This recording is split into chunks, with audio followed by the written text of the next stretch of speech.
Alors, nous sommes donc toujours dans le chapitre 41, même Aleph du Tanya, page 114. Le début de ce chapitre insistait sur l'importance d'avoir de la hira. On n'aura pas fini d'ailleurs de traiter le chapitre de la hira parce que ça viendra encore après. Mais ça fait plusieurs chapitres qu'on voit l'importance de donner une kavana dans ce qu'on fait. On va expliquer qu'une mitzvah ou une tfila ou une étude de la Torah qui est faite sans kavana, sans intention, et l'intention principale, c'est l'amour et la crainte qu'on a pour Akadosh Baruch Hu. S'il n'y a pas d'intention, ça ne monte pas. L'étude ne monte pas, elle reste bloquée peut-être dans ta tête, elle reste bloquée dans ton truc, mais ça ne change pas fondamentalement et ça ne fait pas monter une prière très très haut. C'est seulement si plus tard on se met à prier avec kavana qu'on va faire monter les prières qui n'étaient pas encore montées, donc c'est pas complètement perdu. Maintenant, dans le chapitre 41, le rabbi Shneur Zalman avait insisté sur l'importance qu'il y ait au moins un respect, une crainte première dans tout ça, une forme de conscience. Tu fais une mitzvah, tu la fais pas simplement comme ça, pour le plaisir ou par habitude, tu le fais avec la conscience que ça vient d'Akadosh Baruch Hu et que tu veux le faire pour Akadosh Baruch Hu. Ça, c'était le minimum.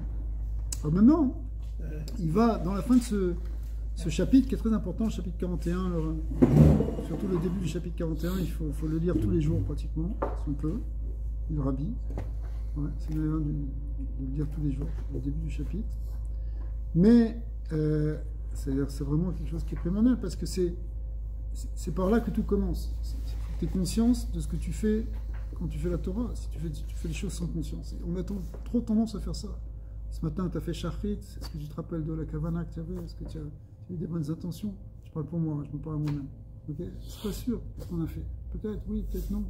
Alors, si tous les matins, tu prends conscience que tu es devant un Kadosh Baruch Hu, tout ce que tu vas faire, c'est pour lui, c'est déjà une grande chose. Alors maintenant, on va voir une kavana qui est un peu plus profonde, qui est peut-être pas si difficile que ça à faire, on va voir, mais qui consiste en fait à prendre conscience d'abord que nous-mêmes, on est complètement liés avec la Shrina, avec la présence de Dieu. Et le fait qu'on s'inclut dans cette présence, dans cette, pour les Mekoubalim ici, c'est la sphère de Malchut, eh bien, le fait qu'on s'inclut avec cette Shrina, ça va donner une autre dimension à la lumière qu'on va recevoir. On va se rapprocher de la chaîne d'une manière beaucoup plus forte, beaucoup plus profonde. Donc on est à la fin du premier tiers de la page, là où à Ar Omnam, où il y a un point, enfin de l'aide Kaf. Ar Omnam, Amrou Razal, Rami on dit l'olam al yetse adam atzmo min klal. Il y a un principe de ne pas se sortir du klal. Alors le klal, c'est quoi? Le klal, ça peut dire le groupe, ça peut dire... Mais ici, le klal, c'est pas ça. Le klal, c'est l'ensemble, ou plus exactement la source commune de toutes les âmes. La reine, yitkavel yached ou letzavkabo yitbarar mekor nafsho. Donc on va avoir comme kavana, ici, d'attacher et d'unifier, de s'unifier avec la source de notre âme. Et la source de notre âme, elle vient, comme notre âme elle est divine, elle vient d'un principe divin, on appelle justement la Shrina. Donc on va revenir on va rattacher et unifier le Mekor Nafsho Elokit de notre âme divine, au Mekor Nefashot Kol Israël, Shiu Ruar Pif Yidbarar. On va attacher notre âme divine avec en fait la source de toutes les âmes divines, toutes les âmes d'Israël, qui sont en fait le Ruar Piv Yidbara, c'est-à-dire le souffle de la bouche divine, c'est une expression, Anikra Beshem Shrina, on appelle la Shrina. Donc ici, c'est une kavana extraordinaire. Avant chaque mitzvah, tu rattaches ta neshama, ton shoresh neshama, à la Shrina. Parce que la Shrina, c'est le principe divin qui fait sortir justement toutes les créatures, en particulier toutes les âmes. Pourquoi elle s'appelle Shrina? Al-Shem sheshochenet ou mitlabeshet torkol almin la chayotan ou les kaiman. Pourquoi on l'appelle Shrina? Shrina, ça veut dire résider. Parce qu'elle réside, elle s'habille à l'intérieur de tous les mondes pour les faire vivre ou pour les maintenir. La Shrina, c'est la force divine qui maintient et qui donne l'existence à tous les mondes. Donc, c'est la source de vie pour nous. C'est la source de notre existence. Donc, il faut rattacher, reconnecter notre âme avec sa source.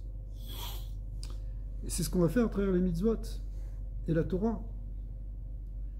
Mais en avoir l'intention, bah, c'est une autre dimension. C'est elle qui va donner la force de cette parole divine. La parole de Dieu, elle sort de cette shrina. C'est pour ça qu'on l'appelle Ruach Piv. Mais du coup, ça va nous donner aussi à nous la possibilité de dire des paroles divines. Comment, par exemple, quand on va dire des divrei Torah, on va être le prolongement de cette parole de Dieu.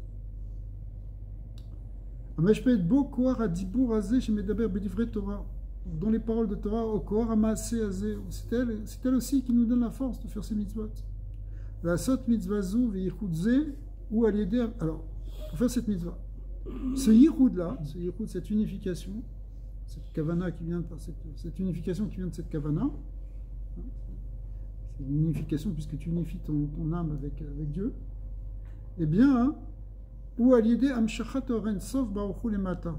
En fait, qu'est-ce qui va faire ce lien? Qu'est-ce qui va cimenter ton âme avec sa source, avec la source divine? C'est la lumière de Oren Sof. Et ce Oren Sof, en fait, tu l'amènes par ton étude de la Torah. C'est-à-dire quand tu étudies la Torah, étant donné que la Torah vient justement d'une source très élevée, elle véhicule, à travers les lettres et les mots, elle véhicule une lumière infinie, qui est l'Oren Sof. Et ce Oren Sof, c'est lui qui va unifier ton âme avec sa source, qui est la Shrina. Avec ou sans kavana? Alors, le fait que tu mettes une kavana, ça va donner beaucoup plus de dimensions. Quand tu n'as pas de kavana, ça se fait, mais il n'y a pas autant d'effet. Beaucoup moins. La mage, ça veut dire quoi? Il va l'expliquer après. Quand tu étudies, avant de faire une mitzvah, tu penses à t'attacher à Dieu. Pour l'étude de la Torah, il va dire qu'il va falloir le faire même toutes les heures. Donc, à l'idée Amshachat Oren Sof Baruchu les matins, à l'idée Esek HaTorah va Mitzvot, Shiu Melubash Ba'en. Les Kaven, les Amshir Oro. Alors, c'est quoi la Kavana? Il faut avoir la Kavana d'attirer cette lumière divine, Oro Yidvara, Al Makor Nefsho, jusque sur la source de ton âme, la racine de ton âme. Le Nefeshot Kol Israël. Et pas simplement sur toi, parce que tu ne penses pas qu'à toi, mais tu penses aussi à toutes les autres Neshamot d'Israël. Les Yachedan pour les unifier avec Hachem. Quand tu étudies à Torah, tu penses à t'unifier à Hachem, tu penses que cette lumière, elle va s'unifier avec tout le monde. Ok, Moshe Katuv, les Kaman, Pirouche, Yichud Ze, Be'arichut, Insha, on verra plus loin, il va expliquer ce Yichud, il va en reparler plus loin. Vezeu Pirouche, les Shem, Yichud, Kuchabrichou, Shrinte, on en a parlé plusieurs fois, c'est ce qu'on dit normalement avant les mitzvot. Dans le Minag, dans le Sidour du Admor HaZaken, il a dit de le faire une fois tous les matins avant Baruch Shema, en pensant que c'est pour toutes les mitzvot qu'on va faire dans la journée, toutes les tefilot. Les Shem, Yichud, Kuchabrichou, parce qu'en fait, toutes les mitzvot et toutes les tefilot et toute la Torah, elle a ce sens d'unifier Akadosh Baruch Hu et la Shrina. Alors, c'est quoi Akadosh Baruch Hu et la Shrina? Akadosh Baruch Hu, c'est ce qu'on appelle Kuchabrichou, ça représente les sphirotes supérieures qui véhiculent l'infini de Dieu et qui s'unifient avec la Shrina, qui est la Malchut divine, la royauté divine, qui est la source des âmes. Donc, quand on unifie la Malchut avec ces sphirotes supérieures, ça crée une connexion qui fait descendre de Oren Sof et qui va descendre après dans tous les mondes, et y compris dans toutes les âmes.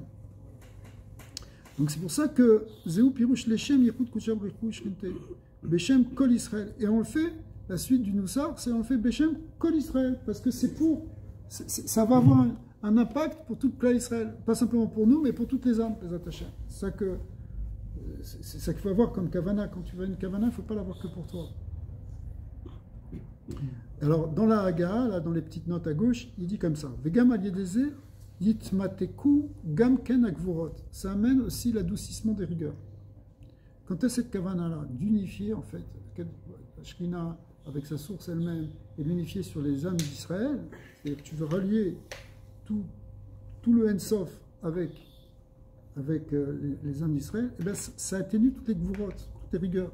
Les rigueurs qu'on a dans ce monde, c'est parce qu'on est déconnecté de ce Or Ensof, qui est l'essence du Chesed, de la bonté.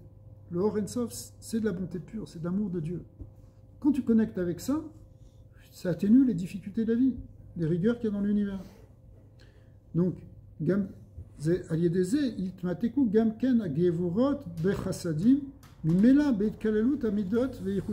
pourquoi? Parce qu'on va unifier les midot et on va les unir et les unifier C'est quoi les midot? Ici, c'est chesed avec Gvura. Elle est Giloui Ratson Elion Baruchou, par le dévoilement du Ratson Elion Baruchou. C'est quoi le Ratson Elion Baruchou? La volonté suprême de Dieu, c'est le Oren Sof. La volonté, ça veut dire c'est sa grâce, c'est sa bonté qui est infinie et qu'on dévoile, qu'on fait descendre dans les mondes. Amit Galé, les Ma'alab, les Taouta, les Tata. En réalité, ça va se révéler ce Ratson Elion, ce Oren Sof, il se révèle dans les mondes supérieurs parce que nous, on l'a éveillé par notre Kavana. Et comment? Les Mata, Besek, à Torah, vers Mitzvot, c'est une Retsono Yitbarach. C'est pas simplement une Kavana, c'est une Kavana dans Torah ou Mitzvot. Kimoshe Katouf, Bedra Rabba, comme c'est marqué dans le Zohar, Obe Mishnat Rasidim, qui est un pirouche sur les Kavanot. Maseret Ari Ranpin Perek Dalet, chez Atariak Mitzvot, à Torah, Nimshechot, Mi Chivarta de Harir, Shiu Ratson Elion, Bekor Chasadim, là-bas. Le Arizal explique que la source en réalité des 613 mitzvot, elle vient des grandes bontés du grand visage de Dieu, qui sont des blancheurs du crâne du grand visage de Dieu, qui représentent la source de la rachamim, la source du chesed.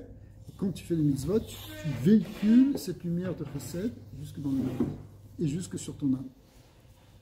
Alors que quand tu te détaches de la Torah, tu perds cette lumière, tu te déconnectes. Alors, on reprend donc, dans les petites lignes à droite, page 114. Ouais, exactement. Ve'av sheliyot kavanazu amitit belibo shiye libo chafetz be'emet yichud ha'elyon azeh tsarir liyot belibo ahava rabba l'Hashem. Alors, il te dit, bien que c'est pas si évident que ça d'avoir cette kavana. Kavana, l'Hashem yichud, de faire descendre le ratson elyon, etc. Pour ça, pour aller éveiller ce ratson, pour aller le faire, pour être mamshir, ça veut dire l'activer et le faire descendre. Il faut théoriquement un grand amour de Dieu. Il faut une Ahava Rabba. Et la Ahava Rabba, on ne la ressent pas toujours comme ça. Hein? Ahava Rabba l'Hachem, Levado. Quand on dit Ahava Rabba l'Hachem, Levado, c'est-à-dire que c'est un amour exclusif pour Akadosh Baruch Hu. Il y a des gens qui te disent, enfin nous tous, en fait, on dit bon, on aime Hachem. Ouais, j'aime Hachem, mais j'aime pas que Hachem. J'aime aussi, il y en a qui aiment l'argent, il y en a qui aiment d'autres choses. Okay. Je sais pas si tombé par hasard. Alors, il y en a qui aiment. Ok. Mais c'est la même. Alors, avec son tire dessus aujourd'hui. T'inquiète pas, c'est pour le bien. Oui, qu'est-ce qu'il a dit? Alors, ça veut dire regardez à moi. Il y en a qui aiment l'argent. Le grand. Ne te sens pas. Ne te sens pas. Allez, amène. Je te regardais toi, mais je pensais à quelqu'un d'autre. J'aime. Moi, je comprends. Bon, écoute, ça veut dire. On n'a pas un amour exclusif pour Dieu toujours. Seulement avec Tzadikim, eux ils vivent rien que pour Hachem. Quand je dis que Hachem, ça veut dire qu'ils ont une grande Ahavat Israël. Leur Ahavat Israël elle vient profondément parce qu'ils ont plein d'amour pour Dieu et pour les créatures de Dieu. D'accord? Mais c'est pas un amour qui est tourné vers quelque chose qui est leur propre intérêt. D'accord? Ça s'appelle si on veut vraiment attirer la lumière d'Hachem, il faut avoir cet amour rien que pour Akadosh Baruch Hu. Il faut vraiment être tourné vers lui. Et pas simplement aussi attirer la lumière de Dieu par intérêt personnel. C'est pas ça non plus. On va voir ce qu'il va dire maintenant. Mais ça peut être l'intérêt personnel, par exemple, d'un tzaddik, cet amour de Dieu, cet attachement. Ouais. Il y a des causes plus nobles, mais c'est tout le temps, il faut que ça soit personnel, sinon il n'y a pas de motivation. Alors regarde comment il va dire. Il va donner un exemple qui va montrer que parce que quand tu aimes vraiment quelqu'un, hein, c'est pas pour toi que tu l'aimes. C'est pour lui, c'est ce qu'il va expliquer. Normalement, il faut avoir comme kavana, c'est pas pour attirer la lumière pour toi, c'est pour faire plaisir à Dieu. Tu fais des mitzvot pour que Hachem il soit content, pour, comme disent certains, combler entre guillemets le besoin d'Hachem. Si on peut parler. Tu seras content. Chazak. Vélo, les ravot navsho atsamea l'Hachem. C'est pas simplement pour apaiser la soif de Dieu que ton âme est là. On parle même pas de la soif d'argent. On parle même de la soif de la soif d'Hachem. Parce que tu peux, je vais à Kadesh Baruch Hu, je veux la dvékout, je veux ressentir, je veux vivre spirituellement. C'est très bien, mais c'est pas de ça qu'on parle. On parle que théoriquement, il faut que tu ailles plus que ça. Il faut que ce que tu fasses. C'est pas pour toi, c'est pour Hachem. Hachem, il a un projet. Il a un projet dans la création. Il a créé le monde, c'est pour quelque chose. Alors moi, ce que je veux, c'est qu'il soit content, que son projet il réussisse. C'est pas pour moi. Et là, Kebarad et Ishtadel Bataravoy Veime. Ça ressemble à quoi? À un enfant, à un fils qui cherche à faire plaisir à son père et à sa mère. Quand tu veux faire plaisir à ton père ou à ta mère, c'est pas pour toi. C'est pour ton père. Tu veux qu'il soit content, ton père. Tu veux que ta mère, elle se sente bien. Tu veux pas qu'elle ait froid. Tu veux pas qu'elle se sente mal. Elle a soif. Tu veux lui apporter à boire. C'est pas pour te faire plaisir à toi. Bien sûr, ça te fait plaisir de leur faire plaisir, mais c'est pas pour toi que tu le fais. C'est pour que lui soit content, pour que ton père il soit content, pour que ta mère elle soit content. Et là, ça doit être la même chose avec Kadosh Baruch Hu. Théoriquement, la vraie kavana, elle est là. D'accord? Tu le fais pour donner un affrontement, pour faire plaisir. Fais plaisir. D'accord? Des rachim lom yatir megarme, et plus que ça, avec ton père et ta mère, tu les aimes plus eux que toi-même. Ok, c'est pas grave, moi si je bois pas, mais que ma mère elle ait bu, je suis content. Comme c'est marqué dans le Zohar. Mikol Makom. Yesh lekol adam lehargil atzmo. Alors ça, attention, ça c'est une grande kavana, il est en train de te dire. Il a commencé ve'av sheliyot kavanazu. Ce kavana qu'on te demande ici, c'est pas toujours évident d'être comme ça avec Akadosh Baruch Hu. En général, c'est pas vraiment comme ça qu'on pense. Je sais pas, tu te réveilles pas le matin, je vais faire plaisir à Hachem. C'est difficile. C'est pas toujours qu'on est dans cet avaraba. Mais quand même, Mikol Makom, yesh lekol adam lehargil atzmo bekavanazo.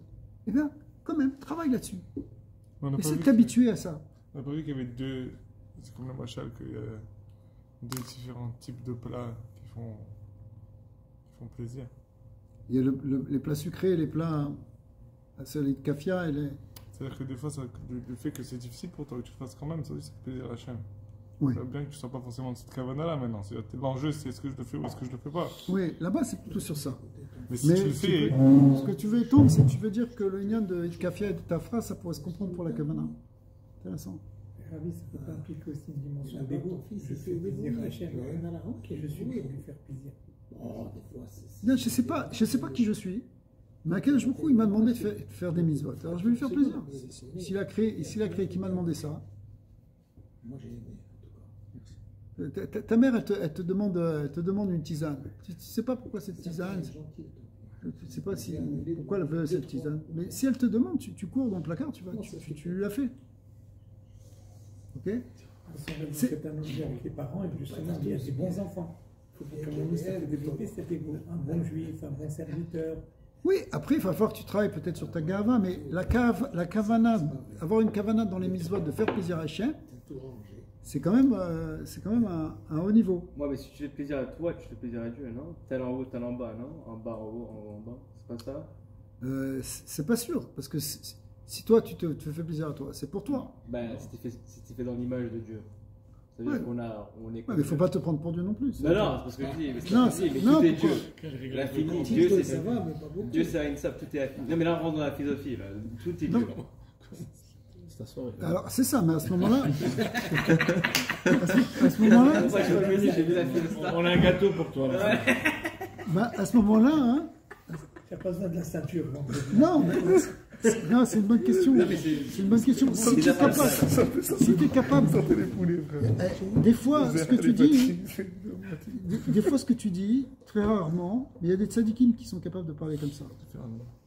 C'est-à-dire que quand ils disent je veux ça, ils sont tellement effacés devant Dieu que c'est pas eux, c'est pour Hachem.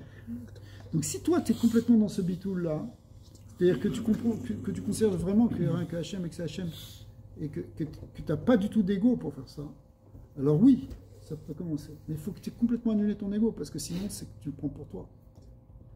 C'est que tu veux prendre du plaisir, qu'il soit physique, qu'il soit spirituel, mais tu le cherches, il est encore tourné vers toi. Et attention, c'est pas ce que je dis, c'est pas genre, je dis ça comme ça, c'est pas évident, c'est le madrigal, c'est un gros niveau, tu vois. C'est pas évident d'arriver à ça. Mais c'est ce qu'il te dit, il te dit, c'est pas évident. Mais Mikol Makom, tu peux travailler là-dessus. Tu peux arriver à dépasser ça, ça veut dire dépasser ton ego pour le faire vraiment pour Hachem. Même si ça va passer par toi. Suppose par exemple, je sais pas, tu as des mitzvot où tu as une certaine nana, on va dire, je sais pas, voilà, tu fais kidouche, tu fais motzi. Tu es bien content de manger une bonne challah, d'accord? En même temps, il y a une mitzvah de Horaïta, de manger une seuda. Okay, donc, tu es en train de faire une mitzvah quand tu es en train de faire motzi, d'accord? Quand tu es en train de manger du pain. Tu manges dans la souka le premier soir, c'est une mitzvah de Horaïta de manger dans la souka, et en plus, c'est un kiff de manger dans une souka. C'est agréable, c'est beau, c'est une expérience extraordinaire, pas seulement physique, mais spirituelle, émotionnelle. Donc, et attention, on ne te dit pas de ne pas kiffer. Même l'étude de la Torah, si tu étudies la Torah, c'est un kiff d'étudier la Torah, c'est un plaisir intellectuel, c'est une joie de comprendre des choses, etc., d'apprendre quelque chose de nouveau. Mais en même temps, il faut que même ton plaisir, tu dises, même si ça me fait plaisir de faire ça, et j'ai un plaisir de ça, mais c'est pour toi que je le fais. Tu comprends ce que ça veut dire? C'est comme quand ta mère, tu lui as apporté son café, et alors maintenant, toi, tu as eu un kiff de faire ça. Des fois, tu fais de tzedaka, mais tu as eu un ta'anouk de faire de tzedaka. Et bien, tant mieux. Mais en même temps, tu n'as pas fait ça pour ça, tu as fait ça pour l'autre, tu as fait ça pour Hachem. D'accord? Mais tu as aidé quelqu'un, c'est un vrai plaisir d'aider quelqu'un. Et alors? Mais tu ne fais pas simplement pour te faire plaisir, évidemment. Donc c'est la même chose. C'est sûr que nous, on va avoir un bénéfice. D'ailleurs, c'est ce qu'il nous avait dit avant. Tu vas tirer sur ton neshama, tu vas attacher ta neshama, donc tant mieux pour toi, puisque ta neshama va être attachée. D'accord? Mais en même temps, il te dit, si tu veux vraiment attacher, vraiment être mamshir le Orensov, il faut que tu aies une kavana vraiment lishmat. Parce que sinon, si tu veux vraiment attirer la profondeur, il faut que tu laisses vraiment de la place à Hachem. Ne sois pas simplement tourné vers nous, si tu veux. Mikol Makam yesh likol adam le'argil atzmo bekavan zut qui av she'ena be'emet le'amito legamre, même si c'est pas complètement sincère finalement, tu n'arrives pas encore belibo. Au fond de toi, tu n'arrives pas encore vraiment à avoir ce désir vraiment pour Hachem. Mikol makom meat mizir chafetz libo. Mais c'est pas vrai parce que un petit peu dans ton cœur, tu as un peu envie de ça. Ok, tu n'es pas comme le grand tzadi qui est là, qui est dans une extase. Ceux qui ont vu le Rabbi Tosh, ça rayonnait sur son visage. C'est-à-dire, ça dit qu'ils sont comme ça, mais ils ne le montrent pas. Ils ont l'air, ils sont dans une itla avout, leur cœur, il brûle d'amour pour Dieu, mais tu en as d'autres, ça apparaît à l'extérieur. Et tu vois que tout ce qu'ils font, ils courent pour faire plaisir à l'un, pour faire plaisir à l'autre, pour amener, et quand ils voient l'autre, ils le rattachent avec Hachem, il met Akadosh Baruch Hu dans tout est lishma. Alors, ça, c'est dit comme ça. Nous, on n'est pas à ce niveau-là. Hein. Mais, en fin de compte, dans nous, il y a un petit peu de ça. Il y a un peu de vouloir faire plaisir. On a une certaine dimension de ça, quand même. On n'est pas, c'est pas que, bon, que les tzadikim, ils sont lishma et que nous, on est très égoïstes. Non, c'est pas vrai. Au fond de notre cœur, on veut vraiment faire plaisir à Kadosh Baruch Hu, sauf que c'est un peu caché. Pourquoi? Même si les Gabré Bélibo, chez Herpoz basé, Bekol Libo, Mikol Makom, Meat Mezir, Hafez Libo basé. Il y a un petit peu de son cœur, il désire un petit peu ça. Bémet. Mipne Avat Ativi chez Belev, parce que dans notre cœur, il y a de manière naturelle un amour pour Hachem. C'est chez Belev Kol Israël.